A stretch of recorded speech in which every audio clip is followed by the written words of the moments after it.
కార్యక్రమాన్ని అధ్యక్షత వహిస్తున్నారు పెద్దలు విద్యార్థి కేటీఆర్ గారు, ఇతర పెద్దలందరికీ వందనాలు.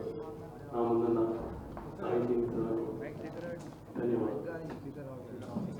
1983లో కేసీఆర్ గారు తెలుగుదేశం పార్టీ తరఫున సిద్దిపేట నుంచి పోటీ చేసినప్పుడు నేను ఈనాడు జర్నలిజంలో వచ్చాను.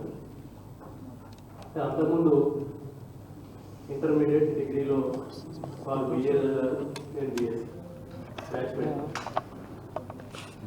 తర్వాత రాజకీయాల్లోకి వాళ్ళు అతను జర్నలిజంలోకి నేను వచ్చిన తర్వాత ఇద్దరి మధ్య అనుబంధం ఒక 40 ఏళ్ల పాటు కొనసాగింది.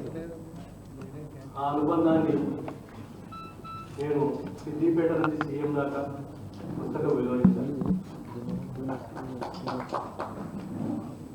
ఈ పుస్తక ప్రదర్శన అనేది మున్ముందు అనేక మందికి మార్గదర్శనంగా నిలవాలని, అనేక మందికి ఒక కలం యోధులుగా మారడానికి ఉపయోగపడాలని కోరుకుంటూ నాకు అజయ్ గారికి ధన్యవాదాలు. ఇప్పుడు విద్యుత్ రంగాన్ని